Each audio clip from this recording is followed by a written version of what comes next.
Сәлеметсіздер ме балалар? Рахмет балалар, отыра беріңдер. Бүгінгі сабаққа дейін көңіл-күйлерің қалай балалар? Жақсы.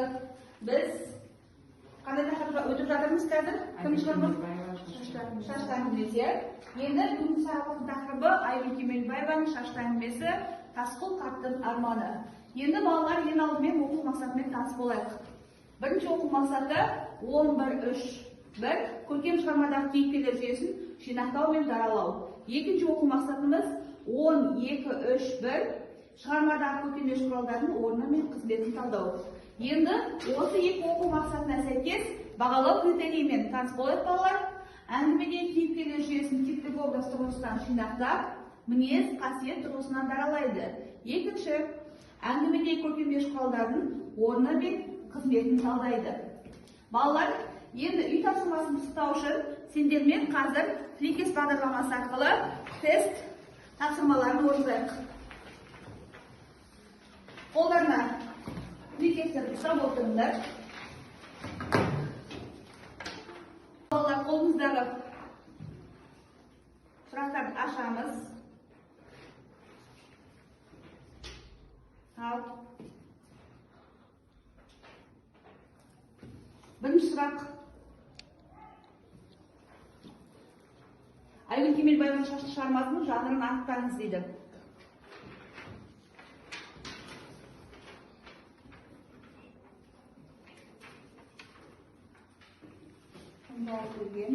Дәурен.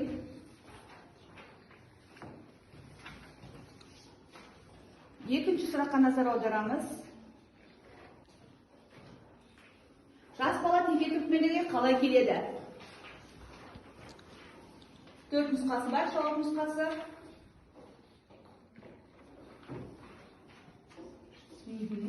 Тамаша. Ал енді үшінші сұраққа назар аударайық балалар. Қамбақ шауып, тамырсыз деректеген мен бір қаңлы. Деп өзін таныстырған кейіпкерді көрсетіңіз дейді. Қай кейіпкерден? Тамаша. Көріп осынға жауап бергендерге. Ал соңғы сұрақ.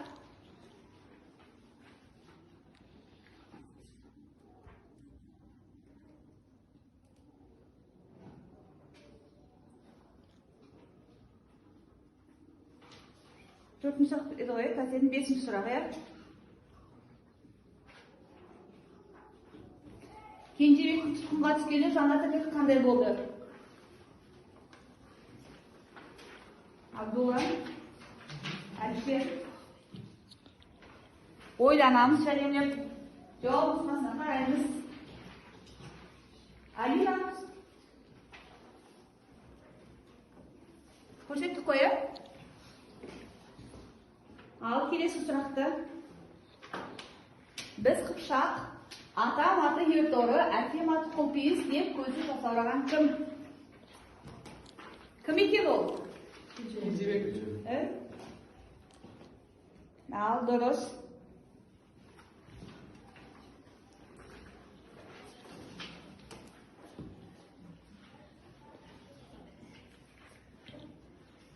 Ал енді балалар, қазір кім қанша сұраққа жауап берді?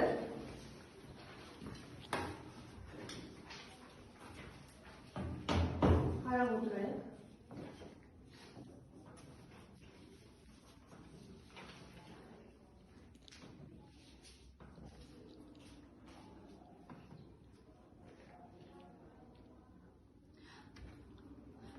%94 дұрыс жауап бердік.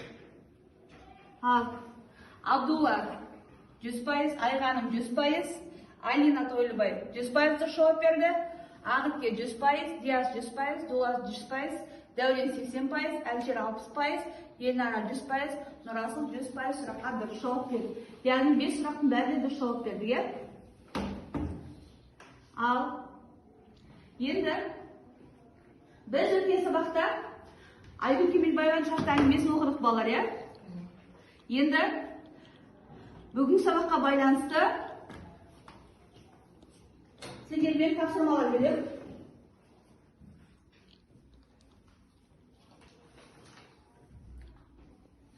Кітапқа назар аударып қарап отырамыз.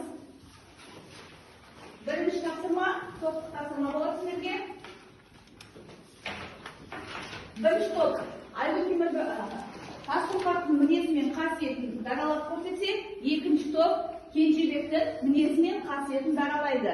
Мен сіздерге кесте беріп, басты оқиғалар Тасқұлқақтың мінезі мен қасиеті, рухты қарт тобы, екінші топ жігерлі жас тобы Кенжебектің мінезі мен қасиетін даралап көрсетеді.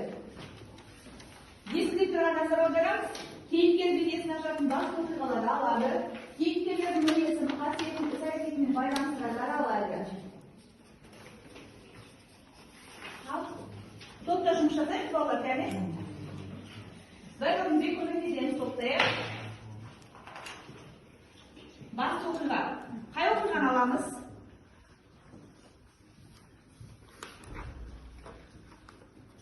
Абдулла жазылса, Абдуллаға бәріміз көмектесеміз топта. Жылқышы шал мен бала Кенжебек деген оқиғаны алды Абдулла.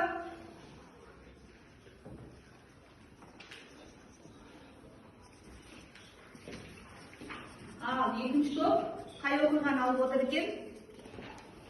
Қашадай Кенжебектің Айшылық алыс жолдан барымтаға түскен сәтін жазып отыр екен. Ал Диас, Дулат, Дәурен, Алина мен Айханға көмектесеміз. Айханым Кенжебектің мінезі мен қасиетін даралап отыр. Не жазуға болады, Дәурен? Кенжебек қандай?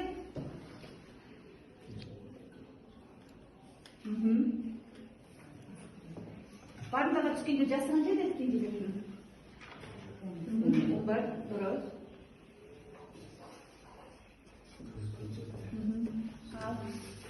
Кітаптан оқиғаларын айтып, екі қызға көмектесеміз балалар.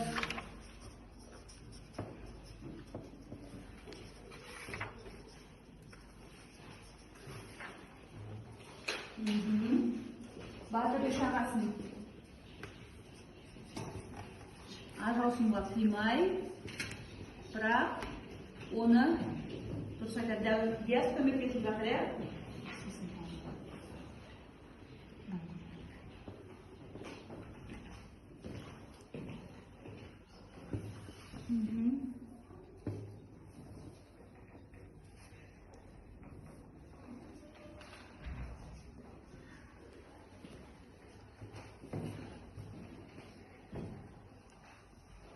Тағы не жазуға болады? Тасқұлқақ қандай кісі ол? Қандай мінез бар даралап көрсететіндей? Ол кісі суық болғанмен кейін Кенжебекке деген оның көжегіне қуанып, балаша ән салып. Балаша ән салып қуанады. Неге қуанады деп ойлайсыңдар ал? Себебі өзі секілді оның қасына да қазақ қандас. Иә, қазақ қандас бауыр келгеніне қуанады, иә? Дұрыс айтасың. Кенжебек пен Тасқұлқақтың диалогы. Қай диалог жазамыз үшін? Әлше? Қайын оғайсың? Иә, қайын оғайсың. Бір сөзін жазсын, сосын арқай өздерің білесіңдер, арқай жалғастырып кетесіңдер. Қайын оғайсың дейді. Кім қойды ол сұрақты қайын оғайсың деп? Иә, Тасқұлқақ қойды Кенжебекке. Иә. Кенжебек қалай жауап береді? Әкем аты Ерторы. Атамыз Ерторы, әкем аты Құлпейіс, анам Кенжебек. Кенжебектің деп жауап береді. Соның бір ғана сөзін кілт сөз ретінде жазып қой, қазір айтасың.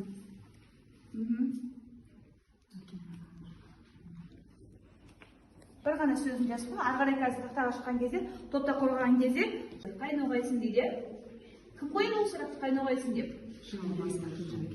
Иә, Тасқұлқақ қойды Кенжебекке. Иә. Кенжебек қалай жауап береді? Әкем аты Ерторы. Атамыз Ерторы, әкем аты Құлпейіс, анам Кенжебек. Кенжебектің деп жауап береді. Соның бір ғана сөзін кілт сөз ретінде жазып қой, қазір айтасың.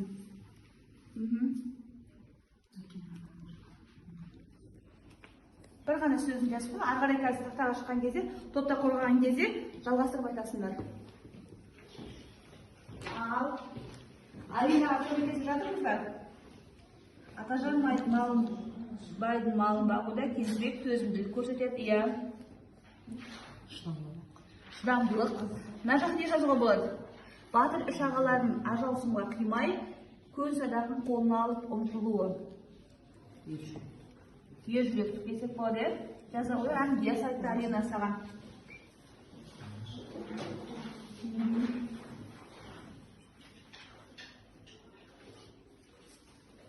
Ержүрек түктеле, ержүрек түктеген жаза қой.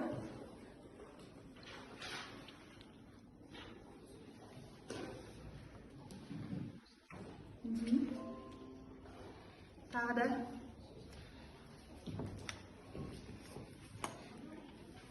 Елнара өзі алды қағаз қаламды. Өзі жазайын деп жатыр.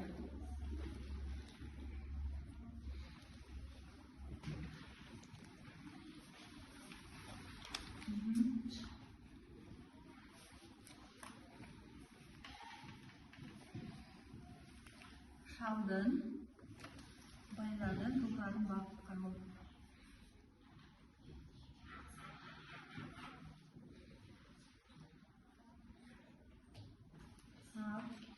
Жаққа не жаққа ойынары? Тасбұқақтың мінезі мен қасиетіне Кенжебек өзін таныстырып болған оқиғаны баяндады. Осы екінші спорт. Кенжебек өзінің кім екенін айтты? Қазақ екенін айтты. Не жаққа Тасбұқақ өзінің баланың түні ортасында оятып, өзінің ақылын айтып депті. Ақылын айтып балаға неге дайындайды? Тасбұқақ. Шындайды. Неге дайындайды? Қашуға. Дұрыс айтасың, қашуға дайындайды. Сол жерге жазып қой, бір-екі сөз жаз, кілт сөз. Бірақ тақтаға шыққанда қазір көбейтіп айтасың, өз сөздермен қосып айтсаңдар болады. Ал дайынсыңдар ма екі топ? Жігерлі жас топ пен рухты қарт тобы. Қай топ айтады? Кім айтады тақтаға шығып? Дайынсыңдар ма? Ал, үш адам шыққандар болады. Сен адам шықпайсың ба? Ал. Асыл қатты. Ал, бас оқиғалар. Айта бер, Динара. Кім бастайды? Бас оқиғалар жылқышы шал мен бала Кенжебекпен қоса кездесуі. Кенжебек пен Тасбұқақтың диалогы, шалдың байлардың жылқыларын қарап, бәйгеге дайындауы, баланың жылқы бастауына қарауы. Кенжебек өзін таныстырып, болған оқиғаны баяндауы, Тасбұқақ баланы түн ортасында оятып, өзінің ақылын айтуы. Тасбұқақтың мінезі мен қасиеті. Тасбұқ, яғни шежірелік эпикалық әңгімедегі басты адам болып суреттеледі, бірақ баланы Кенжебек сөйлескен кезде оның түсі жылиды. Яғни шығарманы оқу барысында бізге Тасбұқақ өзі қатал, суық адам болып көрінгенмен, өзінің жанына қазақ қандас бауыры келгеннен кейін, Кенжебек келгеннен кейін түсі жылиды. Сонымен қатар екеуінің сыртта қоста сөйлесу барысында шал ең алдымен Кенжебекті көрген кезінде қайын ағайсың деп жөн сұрасады. Сол кезде Кенжебек одан әкем аты Ерторы, атам аты Құлпейіс, анамның сүт кенжесі Кенжебектің деп жауап береді. Үшінші, Кенжебектің өзінің қазақ екендігін айтуы. Яғни екеуі бірінші алғаш кездескен кезінде ол өзін қазақпын деп таныстырады. Төртінші, балаға шалдың берген кеңесі шыңдауы. Яғни сол күндердің бір күні шал баланы түн ортасында оятып алып, шырағым сын сағатын туды деп, яғни баланы сол түрікмендерден қашуына өз септігін тигізеді. Тамаша. Рахмет. Ал, бірінші топ жауап берді. Ал, екінші топтан кім келеді?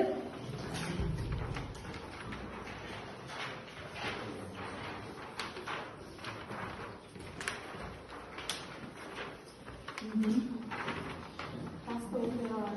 Қашада Кенжебектің Айшыл алыс жолдан барықтаған түскен қыпшақ жылқысының айдалып келуі. 10 жасар оғланның теке түркімен шайқасынан Қыпшақ елінің жылқысын айдап келуінен оның батыл қайсар ержүрек екенін байқай аламыз. Батыр үш ағаларын ажал суға қимай, көн шайқасынан Қыпшақ елінің жылқысын айдап келуінен оның батыл қайсар ержүрек екенін байқай аламыз. Батыр үш ағаларын ажал суға қимай, көн садағын қолына алып ұмтылуы. Кішкене баланың сонша жылқыны құмға айдап кетуі оның рухы мықты болған екенін көрсетеді. Қолына құрық ұстап жылқы бағуы және еліне қашуы. атажан байдың малын бағуда Кенжебек төзімді, шыдамды қасиеттілігімен ерекшеленеді. Тамаша. Дұрыс па айтқандар? Дұрыс. Енді бір-бірімізді отыра ғой. Рахмет екеуіне де тамаша.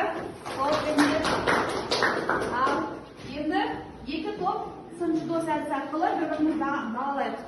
Бірінші топты, екінші топ. Не ұнады, жағымды пікір, сындарлы сын. Нені жасату керек? Ұнады, бірақ келесі жолы. Ал екінші топ, бірінші топ бағалайық. Бірінші топ бағалайды, бірінші. Кім бағалайды? Алина. Не ұнады бірінші топтың жауабын Бірінші топтың басты оқиғаларды жіктеп жазуы және Тасқұл қарттың мінезін, сан қырлы қылығын жазуы ұнады. Нені жақсарту керек? Бәрі дұрыс па? Барлығы Дұрыс.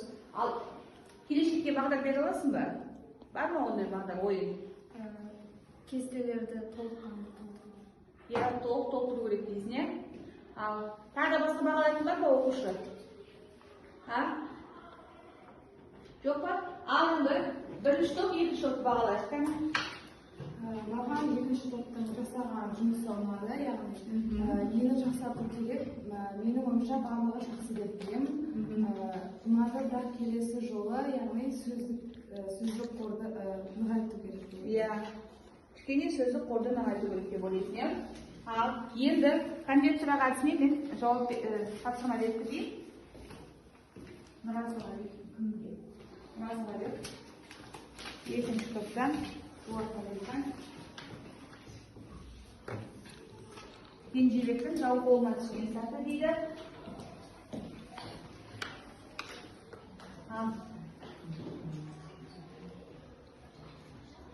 Расыл, айта ғой. Келген оқиғада суреттеу кімнің бейнесі екенін анықтаңыз.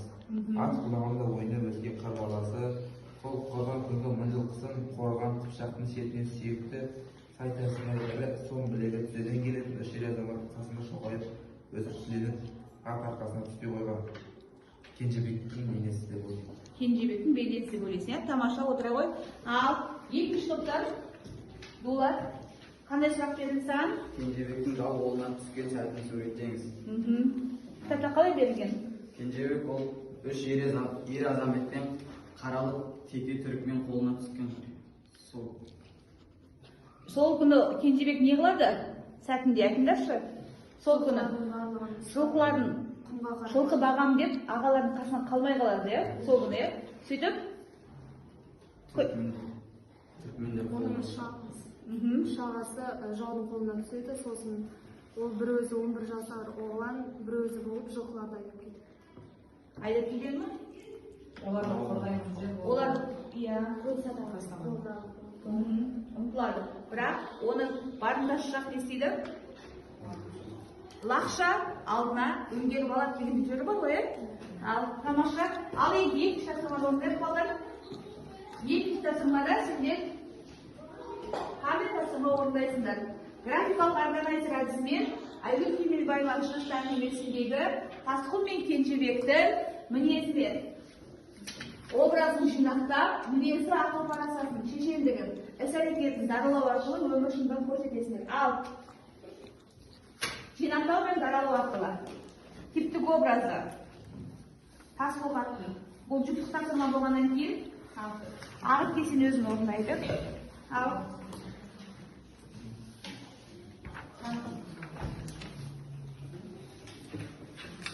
екеуі де жазамыз. Тасқұлды да Кенжебекті де. Типтік образында мінезін, ақыл парасатын, шешендігін, іс-әрекетін жеке көрсетеміз. Аха? Дәурен, сен өзің жаза бер.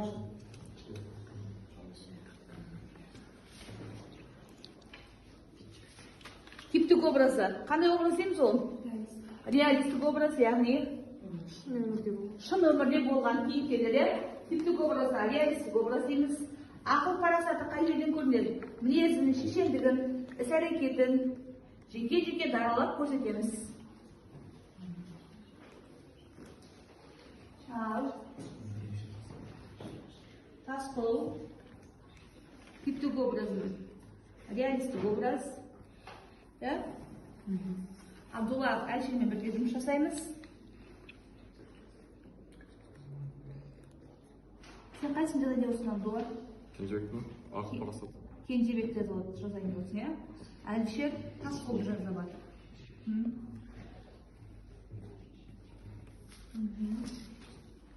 Ағытке ақыл парасатынан бастапты бірден. Батыр. Ақыл парасаты қай жақтан көрінеді? Шешендігін қай жерден көреміз, е? Жазам, жеке-жеке.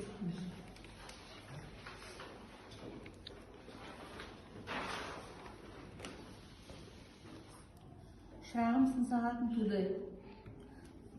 Тағы да қай жерден келеді? Қай сөздер шешендік сөздерін жатқызсақ болады? Бөрі көсемі абадан болар, бөрі күшігі бөлтірік болар. Бөрі анадан сүт емген қыпшақ тұқымы екенді мынау тұндағы мимыр елге мықтап, танытар күн туды десек, шешендігі байқала ма осы жерде? Тасқұл қарсын. Байқалады, е? Ал балалар, тапсырманы аяқтап болса, екінші тапсырманы тақтаға шығамыз. Орнымызда тұрып айта берсек болады, жүктік тапсырма. Кім бірінші бастайды? Тасқұл типтік образы. Реалистік өмірде болған кейіпкер мінезі. Суық мінезі болатын, бірақ бала келгеннен кейін мінезі жайланды. Ақыл парасаты. Шырағым сын сағаты туды. Ал көзіме тік қара сөзге бақ. Жаста болсын басы бар сәт келді. Шешендігі әр түлкі өз қиялын мақтайды. Іс-әрекеті Кенжебекті қашуға дайындайды. Кенжебек типтік образы 11 жасар оғлан, мінезі батыл, намысшыл, ержүрек, шешендігі үлкен кісілердікіндей. Ақыл парасаты қаңыл ішінде қайраталық деп үлкендерше сұрауы. Шешендігі мен қыпшақ, атам аты ертұры, әкем аты құлпейіс. Іс-әрекеті Атажан байдың жылқысын бағады. Дұрыс қой балалар, е? Ал, кім тағы жауап береді бірінші топтан? Ал, Нұрасыл. Типтік образы. Қазақ шалып түсі жылып. Кенжебек 11 жыл оғланды, көзі жасаурап, мөлтен қағып қыр баласы. Мінезі шежірелік эпикалық әңгімеде суық адам. Кенжебектікі шалмен ересек адам сөйлегенінен батыл ержүрек екенін байқадым. Ақыл парасаты. Тасқұл. Шырағым сын сағатын туды, ал көзіме тік қара сөзіме бақ. Кенжебек. Аға біз қыпшақ, атам аты ертұры, әкем аты құлпейіс, анамның сүт кенжесі Кенжебекпін. Шешендігі Тасқұл қаттікі. Бөрі көсемі абадан болар, бөрі күшігі бөлтірік болар. Бәрі анадан сүт емген қыпшақ тұқымы екенді. Кенжебек қаңыл ішінде қаят алып қайнауғайсын. Тасқұл қарттың іс-әрекеті. Баланы өзі секілді болмас үшін оны жігерлендіріп шындайды. Кенжебектің іс-әрекеті батыр үш ағасын қалдырасы келмей, өзі де қолына найзасын алып қорғауға ұмтылады. Ал Ағытке. Тасқұлдың мінезі яғни бойлы, өз ісіне адал, данагөй, ақылшы. Кенжебек жігерлі, қайсарлы, батыр, намысшыл, ақылды. Ақыл парасаты қарттың мінезі суық болғанымен өте керемет жан екені Кенжебекпен кездескеннен кейін мәлім болады. Кенжебектің мінезі өте жайлы, себебі басқа адамдардан қысылмай, өзін Тасқұлға емін еркін жеткізуі. Шешендігі қайын оғайсын деп осы тұста қандас бауырын бауырына басқаны яғни суреттеледі. Кенжебектің аға біз қыпшақ, атам аты ертөрі, әкем аты құлпейіс, анамның сүт кенжесі Кенжебекпін деп қысылмай өзін емін еркін ұстауы. Тамаша. Типтік образын қандай дедік біз өтінде? Реалистік образ дедік. Ал екінші топтан көреміз Алина мен Айғаны. Тасқұл типтік образы реалистік себебі бұл шын өмірде болған жағдай. Мұны шығармадан мысал келтірсек, қазақ шалып түсі жылып, өлердей қуанды. Кенжебек реалистік образ, көзі шырақтай жанып, үкідей көзі дөңгеленіп, көзі жасаурап. Мінезі Тасқұл, елін сүйген рухы мықты шал, қамқор. Кенжебек батыл оғлан, шыдамды, қамқор, ержүрек, төзімді. Тамаша. Ақыл парасаты Тасқұл жылқышының ақыл парасатына оның шешендігін айтуға болады. Ойымның дәлелі ретінде құланның қасуына мылтықтың басуы деген үзіндіні келтіремін. Кенжебектің ақыл парасаты. Тасқұл қартқа қаңлы ішінде қайраталық деп 11 жасар оғланның ересек адамдарша сөйлеуі рухы мықты ақылды бала екендігін аңғартады. Шешендігі Тасқұл қарт. Тасқұлдың шешендігі әр түлкі өз құйрығын мақтайды деп мақалдатып Кенжебекке күш беруінен көрінеді. Кенжебектің шешендігі 11 жасар оғланның біз қыпшақ, атам аты ертөрі, әкем аты құлпейіс, анамның сүт кенжесі Кенжебекпін деп өзін таныстыруда шешендік шеберлігі көрінеді. Тамаша. Ал Яспен Дулат. Типтік образ тасқол реалистік себебі өмірде болған. Мінезі түсі жылы қазақшыл. Ақыл парасаты қаңлы десем көбім қазақ дегенім деп айтқаннан өте ақылды екенін көре аламыз. Шешендігі шырағымыздың сағатын туды, ал көзіме тік қара сөзіме бақ деген сөзінен шешендігін байқаймыз. Іс-әрекеті Кенжебекті өзі баптаған жылқысымен еліне қайтаруы, 60 жылдан соң басына азаттық алуы, ат үстінде өлең айтуы. Тамаша. Ал Дулат жауап бере ғой. Кенжебек типтік образы, реалистік образ себебі өмірде болған. Мінезі шыдамды, ержүрек, батыр, қайсар, ақыл парасаты, ақылды, атама аты Ерторы, әкем аты Құлпейіс, анамның сүт кенжесі Кенжебекпін деп ересек адамдарша жауап береді. Шешендігі, үлкен кісілерше сөйлесуі, іс-әрекеті, алыс жолдан барымтаға түскен қыпшақ жылқысымен айдалып келуі, батыр үш ағаларын ажал сұмға қимай көн садағын қолына алып ұмтылуы. Ал Тамаша. Дәурен. Тасқол мінезі басында Кенжебекті дұрыс білмегендіктен қатал болуы, кейінірек Кенжебектің қазақ екенін білгендіктен оның жүрегі елжіреп Кенжебекке жақсы қарауы. Ақыл парасаты, ол қазақ пен түркменнің ұқсас ел екенін айта алғаны. Шешендігі, қуанның фасуында мылтықтың басуы, бұл Құдайдың бұйрығы, аруақ жіберді деген жерін асып болады. Іс-әрекеті, Тасқол өзі түркмендердің жерінде өскенмен жүрегі қазақ деп соғады. Түркмендер мен қазақтарын сипаттап даралап айтуы. Міне Кенжебек мінезі, ол Тасқолмен үлкен дерше сөйлесуі. Мінезі түркмендер келгенде көрінеді, және оның батылдығы жақсы көрінген. Ақыл парасаты, үлкендерді сыйлауы, өзінің еліне үш ел азаматпен жүрген кезінде, түркмендердің келген кезінде, оның ол жерден қашпай өзінің ағаларына көмектесуі. Шешендігі, Кенжебек жастықта болса бас болар, сәт келді деп айтуы. Мұнда оның батылдығы көрінеді. Іс-әрекеті, Кенжебек жылқышы шау құдды жер қайысқан әскермен жалғыз соғысуға дайыр болуы. Дайыр болды, бірақ барында түркмендер оны алып кетеді. Ал Тамаша, тапсырманы өте жақсы орындадыңдар балалар жоғары деңгейде. Енді бір-бірімізді бағалап кетейік, өзара бағалау арқылы. Жұрттар бір-бірінің жұмысын бағалайды. Бірінші бізде оқыды, кім оқыды? Әлішер мен Абдулла оқыды. Абдулла егіз тапсырма жұптық тапсырманы орындауда қырағылықтан яғни керек сөздерді теріп тапсырманы дұрыс орындады. Ал Абдулла? Әлішерде тапсырмасын жақсы орындады, өз ойын дұрыс жеткізді, бәрі жақсы болды. Тамаша. Ал Елнара мен Расыл айтты екінші. Жұптық жұмыстан Расыл, яғни Тасқол қарт пен Кенжебектің типтік образы мен мінезін нақты әрі жинақы жауап берді. Жұптық жұмыста Елнара екінші тапсырмада тапсырманы жақсы орындады. Ойлайсың, иә?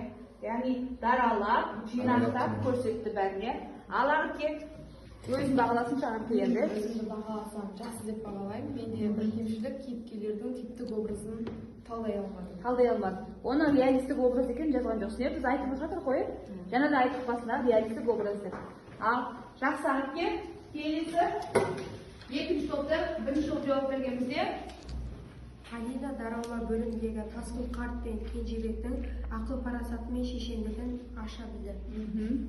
Айғаным жұптық тапсырмада жинақтау бөліміндегі Тасқол мен Кенжебек кейіпкерлерінің типтік образы мен мінездерін ашып көрсетті. Тамаша. Екінші жауап берген бізде Диас пен Дулат, иә?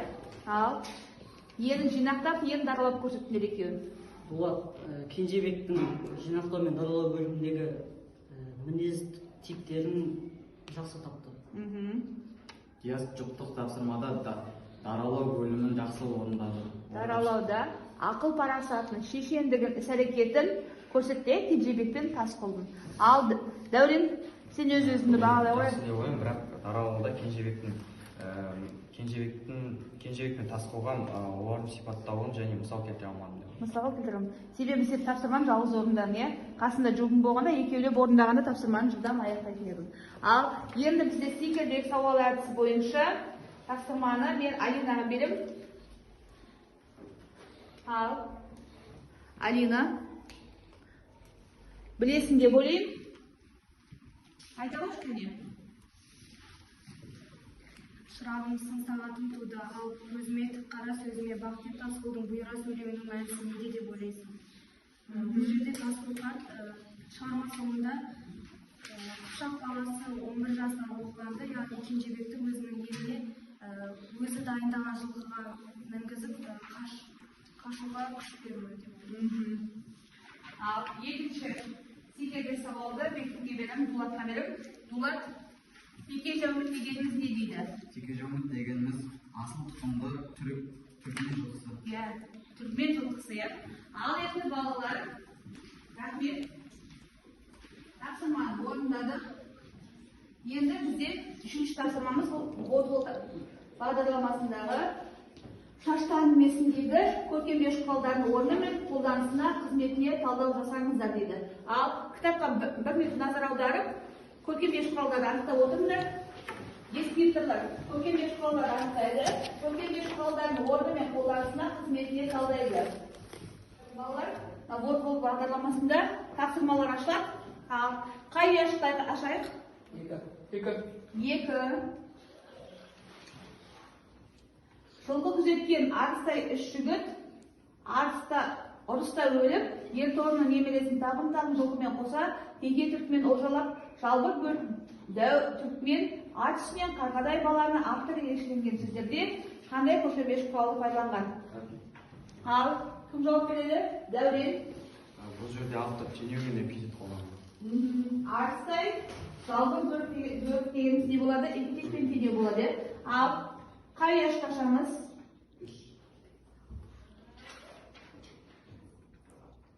Ал,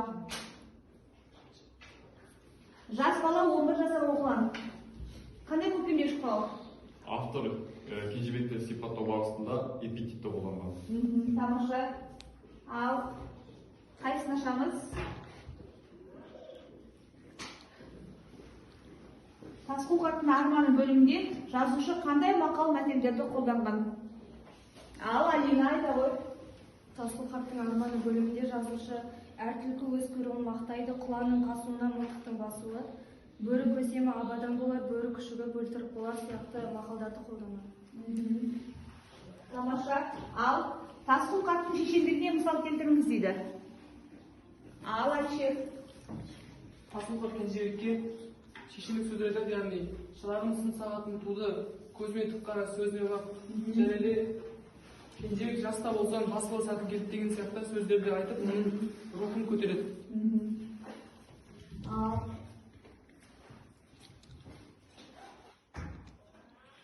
Төртінші сұрақ. Тұйық судай тұнжырап тұратын шегір көзіне от толып, жасынша жарқ етті деген сөйлемде автор эпитет пен теңеуді қандай мақсатта қолданған? Қандай мақсатта қолданған? Елнара. Бұл жерде автор, яғни шығармадағы басы кейіпкер, Тасқұл қартты сипаттау барысында қолданған. Ал, рахмет, Елнара. Айгүл Кемелбаеваның шашты әңгімесінде қандай тұрақты пестер кездеседі дейді? Ал, Айге десе ішкен асын жерге қояды, және жаста болсаң бас болып сәті келді деген тіркестер. ішкен асын жерге қояды, иә? Ал, екінші яқышташтық. Қамбақ шауып, қамырсыз деректеген мен бір қаңлы. Үзінде кейіпкер бейнесін суреттеуде қандай көркемдеуіш құрал қолданған? Қамбақ шауып, қамырсыз деректеген мен бір қаңлы. Кім суреттеу жатыр бұл жерде? Кім? Тасқұл Кенжебекке жауап беру. Енді қандай көркемдеуіш құрал? Теңеу. Иә? Дұрыс. Ал, бірінші ашық. Шығармадағы әр түлкі өз құйрығын мақтайды деген мақалды қандай мақсатта қолданған? Айғаным. Әр түлкі өз құйрығын мақтайды деген, яғни әр адам өз жылқысын мақтайды. Бұл үзіндіде теке түрікмен өзінің жылқысын мақтаған. Дұрыс. Әр түлкі өз құйрығын мақтайды дегенде теке түрікмен мен қазақтарды атқұмар болғаннан кейін өз жылқысын мақтаған. Яғни енді осы жауап бойынша балалар бір-бірімізді емес, жаңа өзі бір-біріміз бағаладық, енді өзіміз бағалайықшы. Ал кім жауап берді бірінші сұраққа бізде? Бірінші сұраққа кім жауап берді? Дәурен. Өз-өзім жақсы деп бағалаймын, өйткені эпитетпен теңеп таптым. Эпитетпен теңеп таптым, дұрыс. Екінші сұраққа кім жауап берді? Абдулла. Мен өзімді жақсы деп бағалаймын, себебі өзімнің көркемдегі құралын жақсы таптым, эпитетті. Тамаша. Ал келесі. Үшінші сұраққа кім жауап берді? Алина. Мен өзімді өте жақсы деп бағалаймын, өйткені берілген сұраққа мүдірмей жауап бердім және Тасқұл қарттың арманы бөліміндегі мақал-мәтелдерді жақсы таптым. Төртінші сұраққа Әлішер. Мен өзім жақсы бағалаймын, себебі Тасқұл қарттың шешендігін содан таптым. Тамаша. Ал келесі сұраққа кім жауап берді бізде? Елнара ма жоқ Диас па? Аха. Мен өзімді жақсы бағалаймын, себебі жазушы неліктен эпитетпен теңеуді қолданғанын дұрыс таптым. Ал келесі Диас. Мен өзімді жақсы деп бағалаймын, себебі мәтіннен тұрақты тіркестерді таба алдым. Тұрақты тіркес таба алдым, иә? Кішкене асын жерге қояды жүр. Мен өзімді өте жақсы деп бағалаймын, себебі берілген үзіндінің мағынасын ашады. Ал тамаша. Жақсы балалар, әрқайсымыз біз өзімізге жеке жақсы бағалап кеттік. Енді төңкерілген сұрақ әдісі бойынша бір-бірімізге сұрақ берейікші. Осы топтың ішінде әркім өзі бір-біріне. Ал сен өз сұрағын кімге қоясың деген сияқты. Ал ойланамыз.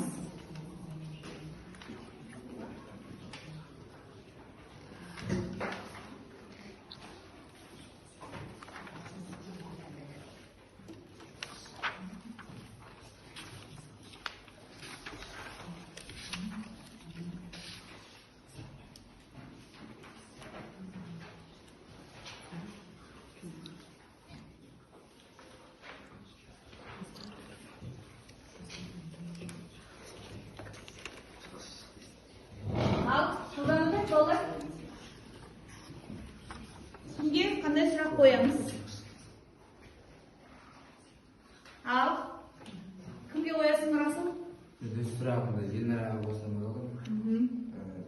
Тасқұл деген Тасқұл дегеніміз кім дейді? Тасқұл жылқы шыршал, яғни азат қойылып атылған аты, негізі басқаша, бірақ ол түркмендерден айдалып келген деген, оған қол болғандықтан оған қол деген мағынасы. Сұрағын кімге қоясың? Әлішерге қоясың. Қазақтар мен түркмендердің ұқсастығы неде? Түркмен қазақ сияқты атқұмарлығы аттан қазақпен тең, яғни олар да бәйгеде ешкенәсін тере қояды, және де олар қазақ сияқты обал сауықты білетін кез келген адамды өлтіре беретін халық. Ал Арыпбек. Мен сұрағымды Абдуллаға қоямын. Аламан деген қандай сөз? Аламан көнерген сөз, шартыншы қол, шартылшы топ. Отыра ғой. Ал екінші топтан көрейік, кім сұрақ қояды екен? Айғаным. Қазақ қанды түркменен. Кімге қоясың сұрағыңды? Мен сұрағымды Диасқа. Қазақ қанды түркменен шатаны қалай айырады? Себебі ол бала есіміне құл жалған жалғайды. Ол баланың есіміне құл жалған. Сонда бізге Тасқұлымыз бізде шата болып тұр, е? Құл деп ат қойып қойды. Ал келесі? Мен сұрағымды Дәуренге қоямын. Түркмен жылқысы шығармада қалай сипатталған? Оны ақ мойын, тік сирақ, сан үлкен деп сипаттайды. Сұрағым Алина қоямын, шомбал деген не мағына? Шомбал сөзі ірі, зор, кесек, үлкен деген мағынада айтылған. Тамаша балалар, сұрақ қойып, бір-бірімізге сұраққа жауап берді. Енді сабақты бекітуге байланысты тағы да қолымызға штрих кодтар ұстаймыз, жауап береміз. Енді бекіту мақсатында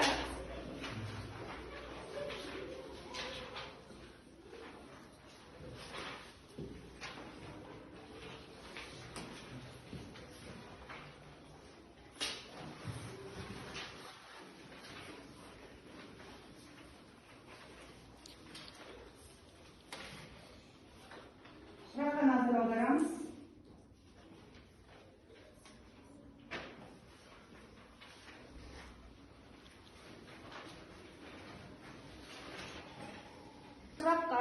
назар аударамыз.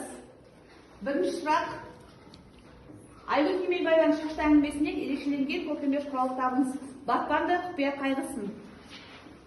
Ал.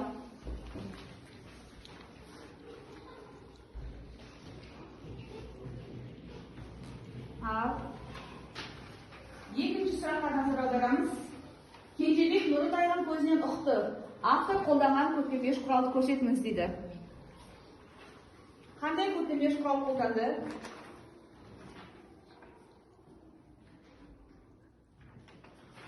Тамаша. Ал енді үшінші сұраққа назар аударамыз балалар. Шығармада бала байқаған қат жылқышының оқыс өзгерген мінезі қалай ұқты? Ат құмарлығы, әңгімешілдігі, жанқиярлығы, шешендігі. Қай нұсқаны таңдаймыз, өзіміз білеміз. Ал төртінші сұраққа назар аударамыз. Автор қат жылқышының жүрегін бейнелеуде қандай эпитетті қолданады? Оңай сұрақ бұл, иә? Тамаша. Ал келесі сұрақ, соңғы сұрақ.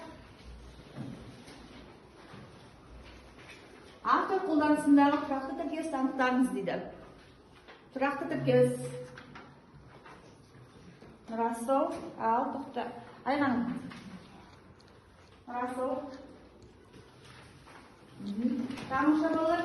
Ал енді нәтижесін көреміз.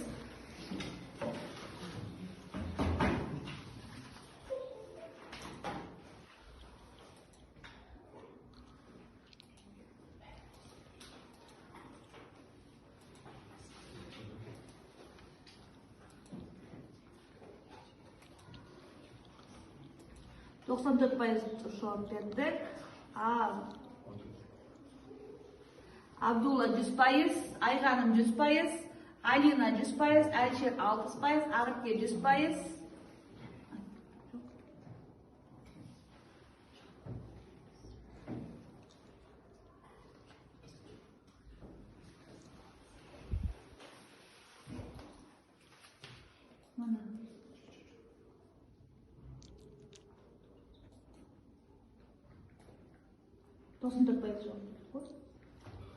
Дәурен 80%, Илғар 100%. Тура жаңада шықты 100%. Енді, ал балалар, енді бүгінгі сабақты бекіттік тапсырма арқылы. Енді шығу парағы есіңізге түсейінші балалар. Шығу парағында. Қандай сұрақтар бар еді шығу парағында? Шығармадағы кейіпкерлер. Сабақ қалай өтті? Оқу мақсатына жеттіңіз бе дейді. Оқу мақсатымыз қандай еді бізде балалар? Есімізге түсірейік. Көркем шығармадағы кейіпкерлер жүйесін жинақтау мен даралау. Жинақтап, даралап көрсеттік пе кейіпкерлерді? Көрсеттік. Қай тапсырмада орындадыңыз? Екінші тапсырмада көрсеттік. Енді шығармада көркемдер құралдарының орны мен қызметін талдау. Қай тапсырмада көрсеттік? Үшінші, бол бағдарламасының дұрыс айтасыңдар, иә? Яғни біз осы тапсырмалар арқылы оқу мақсатына жеттік. Енді бүгінгі сабаққа байланысты ұсыныс пікірлерің бар ма балалар? Жоқ па? Бәрі жақсы өтті деп ойлайсыңдар ма жоғары деңгейде? Иә. Енді үйге тапсырма қараңдар. Ой түркі тапсырмасы оқулықта қараңдар. 66 бетте жазушы қазақтарды қандай образда, түрікмендерді қандай образда суреттейді? Қазақтар бейнесі, түрікмендер бейнесі. Ұқсастығын айырмашылығын жазамыз. Көрдіңдер ма? Осы кестен дәптерге сызып үйде жазып келеміз. Ал енді балалар, бүгін сабағымыз бағалай келе, қорытындыларды бағалаймыз. Енді бүгін сабақта өте сабаққа белсенді атсалысты. Ал бірінші Әлішер, Абдулла, Елнара, Ағырке өте жақсы. 9 ұпай, Нұрасылға 8 ұпай. Ал екінші топтағыларға Алина, Айғаным, Дәурен 9 ұпай. Кімнің екеуіне 8 ұпайдан. Яғни барлығы 5 деген бағалар қояр. Ал үй тапсырмасы түсінікті ме балалар? Түсінікті. Үйге тапсырманы кестені сызып дәптерге орындап келеміз. Сабағымыз аяқталды бүгінгі. Сау болыңыздар.